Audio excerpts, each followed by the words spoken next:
بسم اللہ الرحمن الرحیم. تمام ناظرین و سامعین کو السلام علیکم ورحمۃ اللہ وبرکاتہ.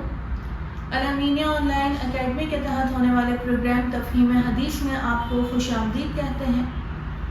اور آج انشاءاللہ بخاری شریف کا ایک نیا باب شروع ہوگا. کتاب الرقاق کے تحت جو مختلف ابواب کا ذکر فرمایا، مختلف چیپٹرز کا ذکر کیا گیا، ان میں اب اگلے چیپٹر کا ذکر کیا جائے گا. اور اس باب کا نام امام بخاری نے یوں بیان فرمایا: باب العمل الذی یبتغی بہ وجہ اللہ، یعنی ان اعمال کے حوالے سے باب کہ جن کے ذریعے اللہ کی رضا طلب کی جاتی ہے. اس باب کی سب سے پہلی حدیث جو امام بخاری نے ذکر فرمائی، جو کہ بخاری شریف کی 6422 حدیث پاک ہے، اس کی سند میں بیان فرماتے ہیں: حدثنا معاذ بن اسد، ہمیں حدیث بیان کی حضرت معاذ ابن اسد نے. اخبرنا عبداللہ، وہ کہتے ہیں کہ ہمیں خبر دی عبداللہ نے. اخبرنا معمر، ہمیں خبر دی معمر نے. عن الزہری، حضرت زہری سے روایت کرتے ہوئے.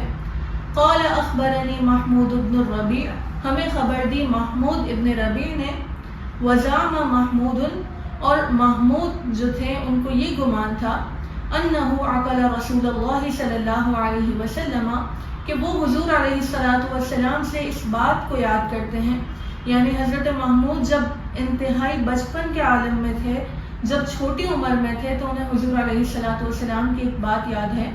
وقال، اور آپ فرماتے ہیں: وعقل مجة مجها من دلو كانت في دارهم، کہ حضور علیہ السلام نے ایک ڈول میں سے ان کے منہ پر کلی کر دی جو ڈول ان کے گھر میں موجود تھی.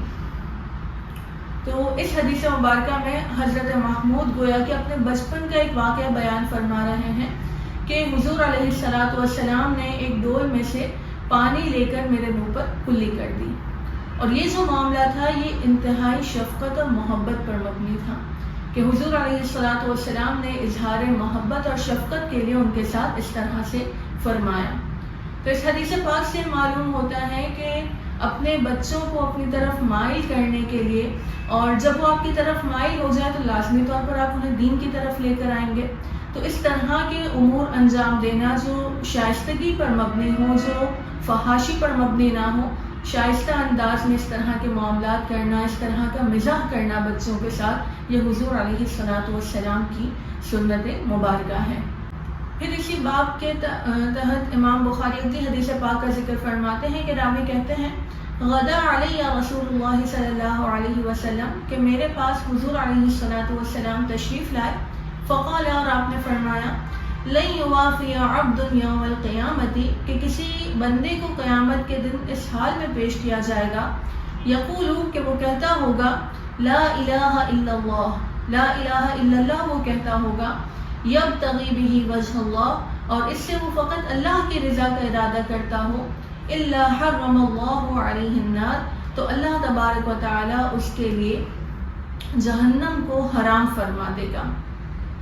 تو یہ حدیث پاک ہمیں بتا رہی ہے کہ اگر کسی شخص نے دنیا میں تہہ دل سے اللہ کے کلمے کا اقرار کیا ہوگا، لا الہ الا اللہ کا اقرار کیا ہوگا، تو پھر اللہ تبارک و تعالی اس کے لیے جہنم کو حرام فرما دے گا.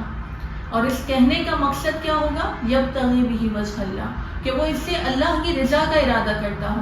لہٰذا اگر کسی نے فقط اپنے آپ سے دنیاوی شر کو دور کرنے کے لیے کلمہ پڑھا اور وہ دل سے مسلمان نہیں ہوا، تو اسے یہ فائدہ حاصل نہیں ہوگا.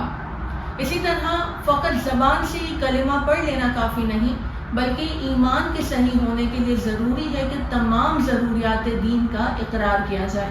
ضروریات دین سے مراد وہ امور ہوتے ہیں کہ جن کے علم میں عوام اور خواص برابر ہوتے ہیں، جنہیں ہم دین کی بیسکس اور دین کی بنیادیں بھی کہہ سکتے ہیں، جیسے حضور علیہ السلام کا آخری نبی ہونا، انبیاء کرام کا معصوم ہونا، فرشتوں کا موجود ہونا، جنات کا موجود ہونا، جنت دوزخ کا موجود ہونا، اللہ تبارک و تعالیٰ کا ہر طرح کے عیب سے پاک ہونا.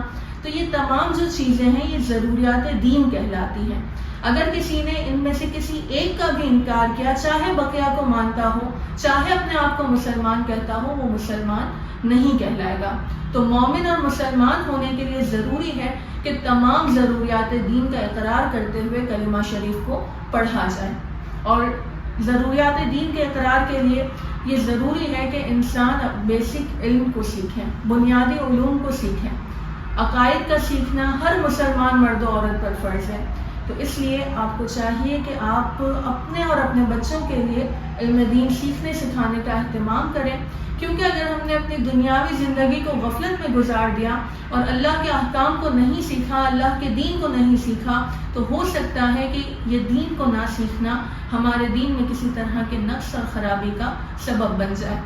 ہو سکتا ہے کہ ہم بہت ساری غلطیوں کا شکار ہو جائیں، لہٰذا ہمیں چاہیے کہ خود بھی علم دین سیکھیں اور اپنے بچوں کو بھی ضروری اور بنیادی علم دین سکھائیں۔ اس کے لیے مختلف طرح کے آپشنز آپ کے سامنے موجود ہیں، آن لائن بھی آپ سیکھ سکتے ہیں، آپ بہت ساری اکیڈمیز سے بھی رابطہ کر سکتے ہیں۔ اگر آپ ہماری اکیڈمی کے تحت یہ چیزیں سیکھنا چاہتے ہیں تو آپ ہمارے آفیشیل نمبر پر رابطہ کر سکتے ہیں۔ ہماری اکیڈمی کے تحت اس طرح کے مختلف کورسز کروائے جاتے ہیں جن میں عقائد کے کورس شامل ہیں، اسی طرح فرض علوم یعنی عبادات وغیرہ شامل ہیں، گناہوں کے حوالے سے کورسز کروائے جاتے ہیں، تفسیر قرآن کے حوالے سے کورسز کروائے جاتے ہیں۔ آپ اگر اس طرح کے کسی کورس میں شامل ہونا چاہتے ہیں تو ہم سے پرسنلی رابطہ کریں۔ اسی طرح انڈیویجولی بچوں کو قرآن پاک پڑھانے کا بھی اہتمام کیا جاتا ہے کہ آن لائن آپ اپنے بچوں کو قرآن پاک پڑھا سکتے ہیں۔ 1-to-1 ٹیچر ہوگی، ٹیچر آپ کے بچے کو باقاعدہ ایک وقت دے گی اور اس وقت میں پڑھائے گی بھی، ان کا سبق بھی سنیں گی۔ تو اگر آپ ایسا کوئی کورس کروانا چاہتے ہیں اپنے بچے کو تو ہماری اکیڈمی سے ضرور رابطہ کریں۔ اللہ تبارک و تعالیٰ سے دعا ہے کہ ہمیں صحیح طور پر علم دین سیکھنے کی توفیق عطا فرمائے۔